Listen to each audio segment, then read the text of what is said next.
보셈의 후다닥 세계사 그 20번째 시간입니다. 이 시간에는 이슬람 세계의 형성과 발전이라는 주제로 무함마드에서 이슬람이라고 하는 종교가 만들어지고 이슬람 제국이 수립되어 세력을 확장해가는 과정, 그리고 이슬람 꾸란으로 대표되는 꾸란으로 대표되는 이슬람 문화의 특징은 무엇이고 이게 오늘날까지 어떤 영향을 주고 있는지 살펴보도록 하겠습니다. 지도를 좀 잠깐 봐볼까요? 지난 시간에 사산조 페르시아, 지금 이건 이슬람 세계 지도를 미리 띄워놔서 그런데 사산조 페르시아가 이쪽에 있었죠. 사산 왕조 페르시아가 여기 있고, 그리고 이쪽에 비잔티움 제국, 동로마 제국이 있지 않습니까? 그들이 계속 이쪽에서 갈등을 보이고 있었죠. 영역 다툼을 하고 있었지 않습니까?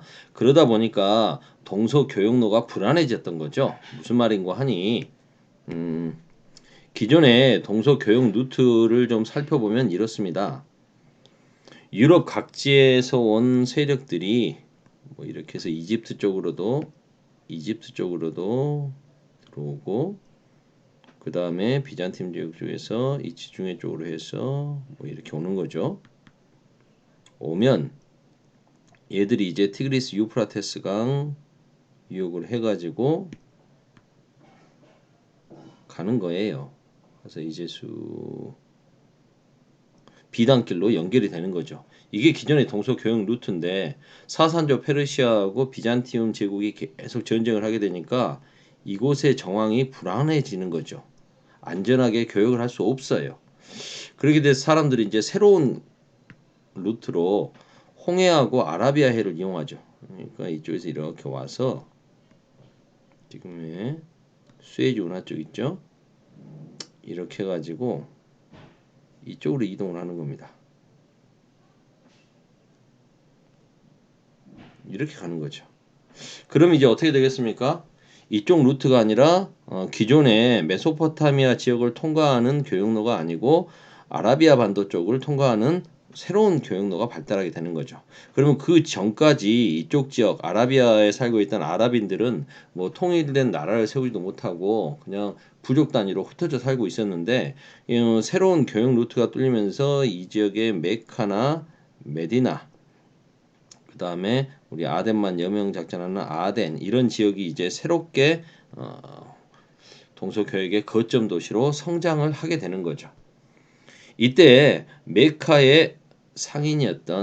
출신의 상인이었던 무함마드가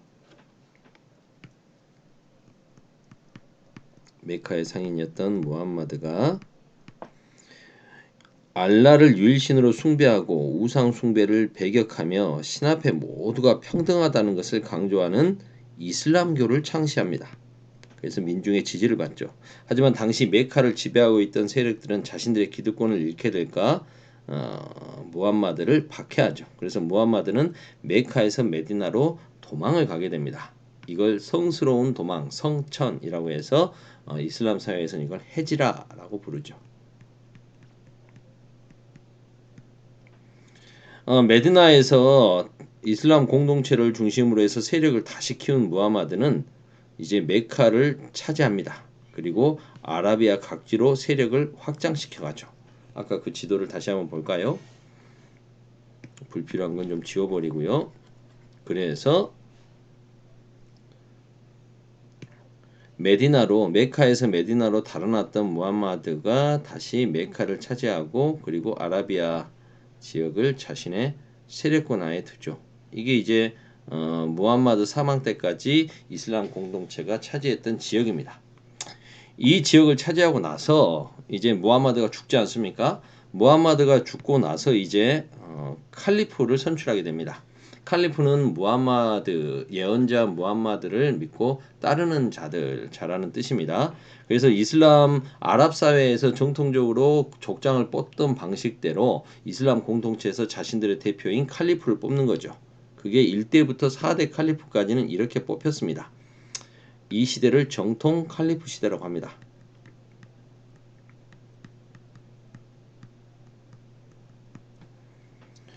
이 정통 칼리프 시대의 이슬람 세력은 시리아와 이집트를 정복하고 사산 왕조 페르시아까지 멸망을 시켰습니다.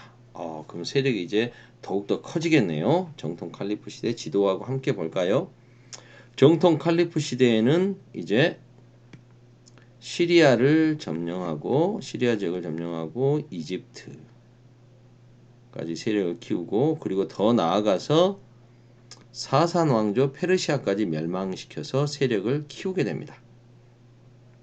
근데 문제는 이제 4대 칼리프 때 문제인데요. 4대 칼리프가 무함마드의 사위였던 알리입니다.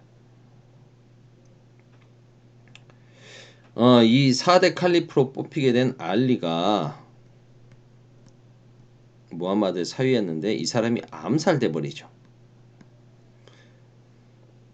칼리프 선출 과정에서 약간의 이제 갈등이 없을 수가 없지 않습니까? 그 과정에서 4대 칼리프로 선출된 알리가 살해되게 되자 이제 그 뒤에 시리아 총독이었던 무이아위라고 하는 사람이 총독 새로운 칼리프로 선출이 됩니다. 그러면서 이제 자기가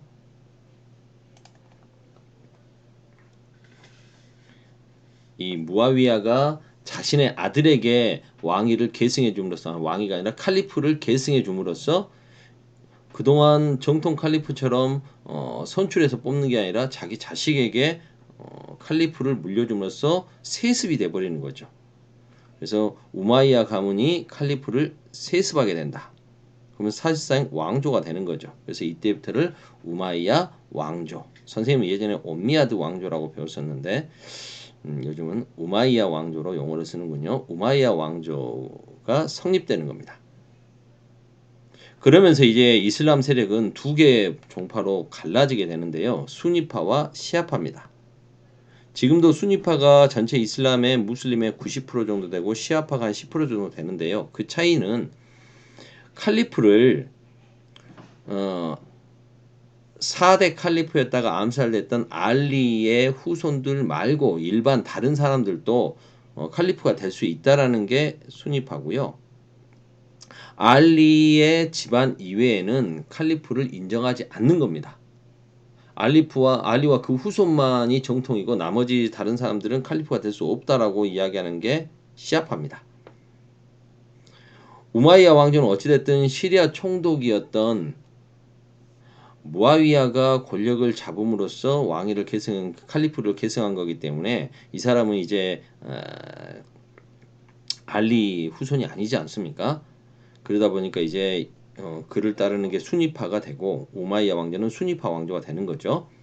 근데 이제 이게 여기에 반대하는 사람들은 시아파가 되는 겁니다. 근데 우마이야 왕조는 아랍인들 다른 사람들하고도 좀 잘 지내긴 했지만 다른 무슬림들도 있지만 아랍인들에게 좀 더 많은 혜택을 주죠. 시리아의 수도 다마스커스가 자신들의 수도로 삼고 그 지역 사람들을 많이 등용하다 보니까 아랍인들이 많은 걸 차지하게 됩니다. 그러면 이제 무슬림이지만 아랍인이 아닌 예를 들어서 페르시아인이라든가 그다음에 투르크인들은 반발을 하게 되겠죠.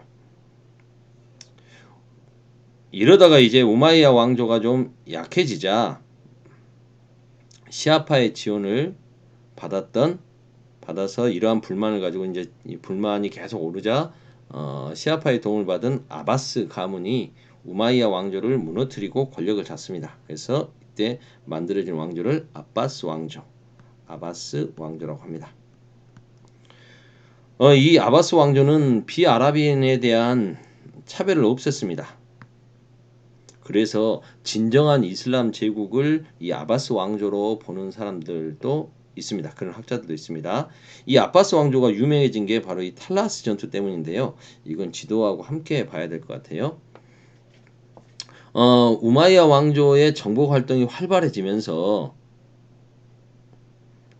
동쪽으로는 인도 지역과 중국 지역으로 영토를 넓혀가고 서쪽으로 보면 우마이야 왕조는 북아프리카 지역을 거의 다 차지했을 뿐만 아니라 더 이제 중요한 건 이베리아 반도, 지금의 스페인, 포르투갈 지역 있죠? 이 이베리아 반도 남부까지 차지했다는 겁니다.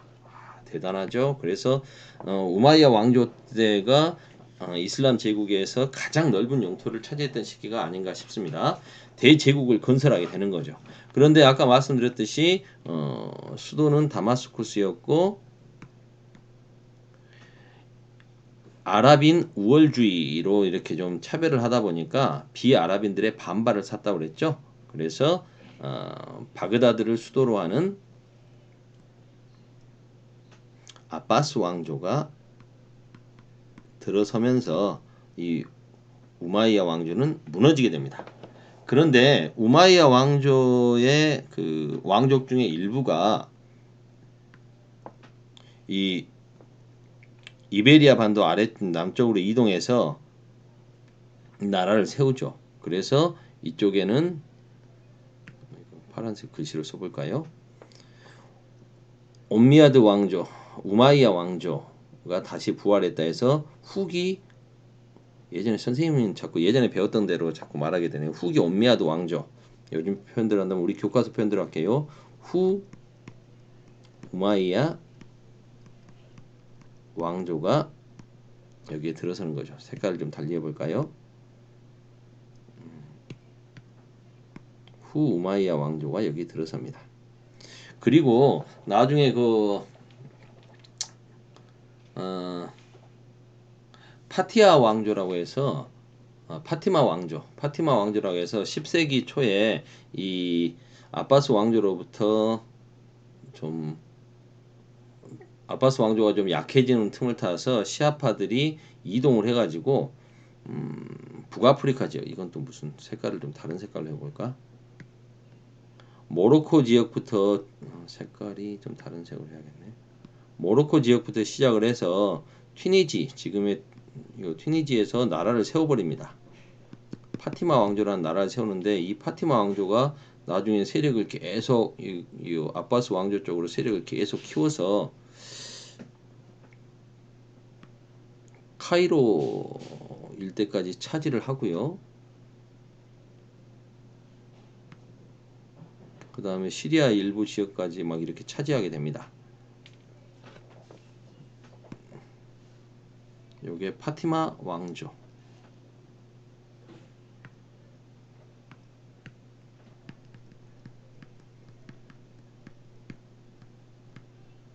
그리고 이제 아바스 왕조는 힘이 많이 약해졌지만 명맥을 유지하고 있다가 나중에 13세기 이쪽에 들이닥쳤던 몽골 군에 의해서 멸망을 하게 되죠. 다시 정리해보면 지도를 정리해보면요. 무하마드가 메카에서 이슬람교를 만들고 메디나로 도망을 쳤다가 다시 세력을 키워서 메카를 탈환하고 아라비아 지역에 영향력을 행사하게 됩니다.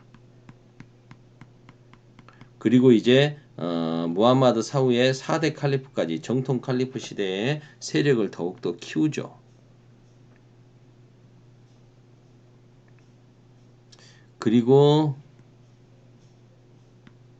이집트까지 차지합니다.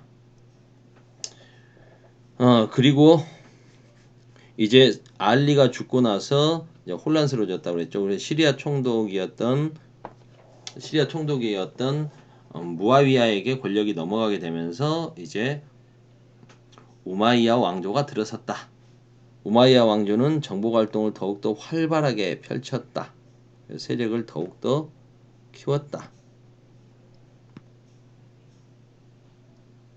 근데 이 우마이야 왕조는 아랍 우월주의로 비아랍인과 아랍인을 차별했다. 거기에 불만을 가졌던 세력들이 이제 아바스 왕조를 열고 우마이야 왕조를 무너뜨렸다. 그래서 아바스 왕조는 이거 싹 지워볼게요.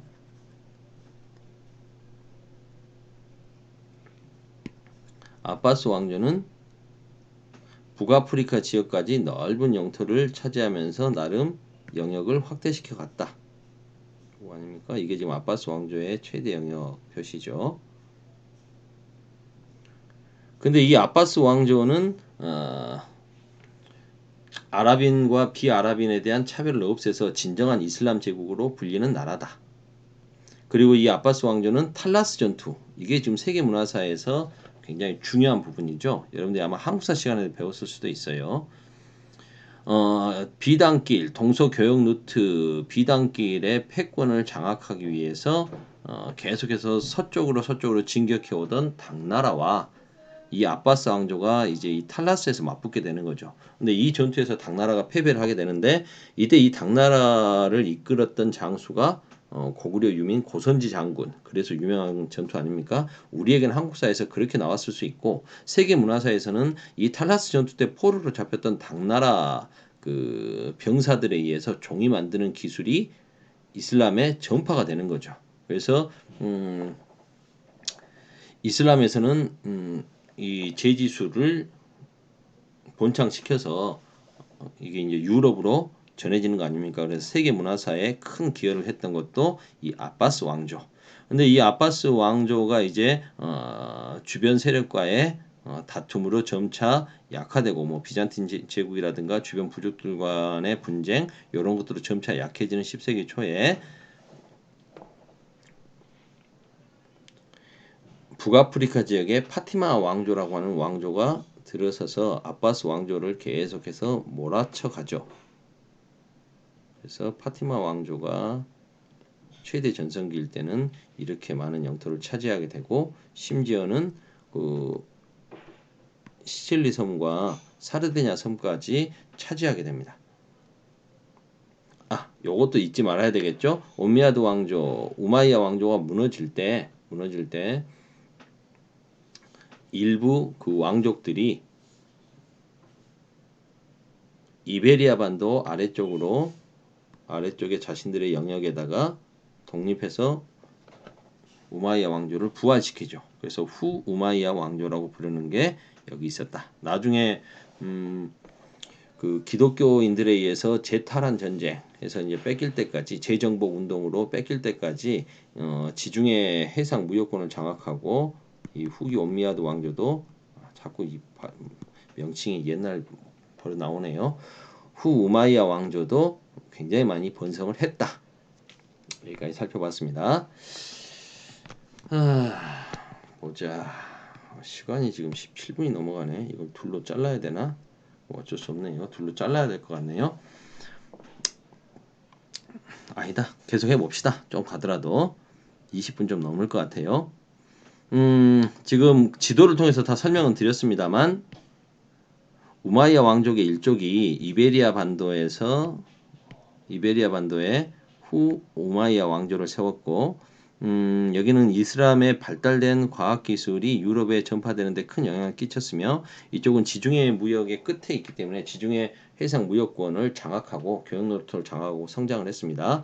그 다음에 10세기 초에 그 시아파 일부가 북아프리카, 모로코, 튀니지 등을 거치면서 튀니지에 이제 나라를 세운 게 파티마 왕조. 파티마 왕조는 점차 세력을 오른쪽으로 키워가서 카이로 지금 이집트 수도 카이로를 수도로 삼고 아바스 왕조의 권위를 부정하기 위해서 칼리프를 선언하죠.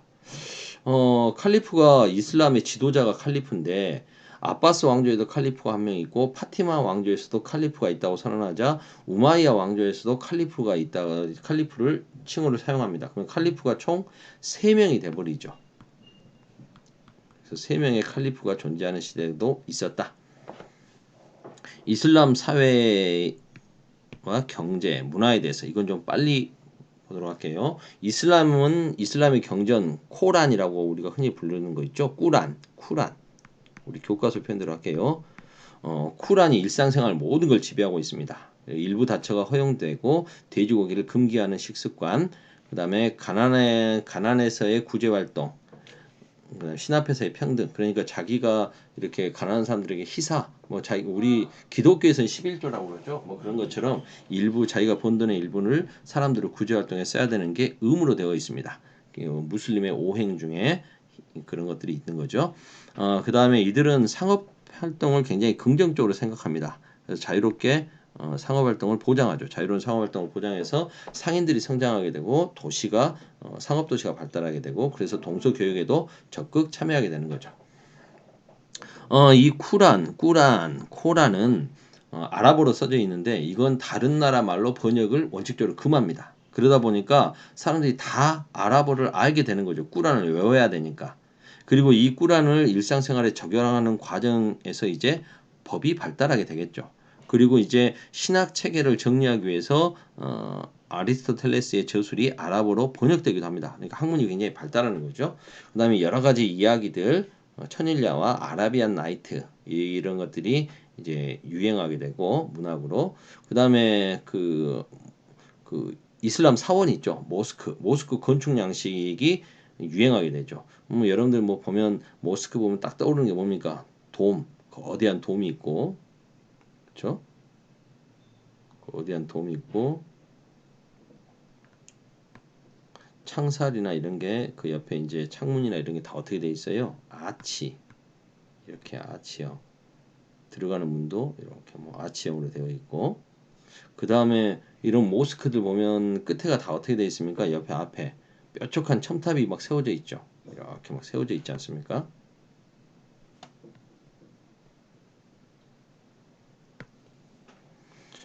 이런 걸로 대표되는 모스크 건축이 유행하게 되고 그 안에 내부에 들어가게 되면 이슬람교에서는 형상을 만들지 못하도록 했기 때문에 우상 숭배는 금하는 대신에 다양한 기하학적인 무늬가 발달하게 되는 거죠.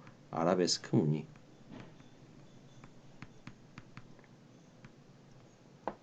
페르시아와 인도의 영향으로 일찌감치 자연과학이 발달해 있었고요. 수준 높은 천문학, 뭐 이제 대상을 꾸려서 이렇게 돌아다녀야 되니까 천문학이 발달할 수밖에 없겠죠. 화학, 의학. 그 당시에 여기에 뭐 종합병원까지 있었대요. 그래서 오늘날의 병원과 거의 비슷하게 분야별로 좀 나눠져 있었고 여기는 뭐 예를 들어서 뭐 내과, 외과, 우리 이렇게만 나눠져 있지 않습니까? 전문 분야별로 나눠져 있었다고 합니다. 인도에서 영 개념이 들어와서 아라비아 숫자가 완성됐고요. 그 다음에 아까 잠깐 설명드렸습니다만 탈라스 전투를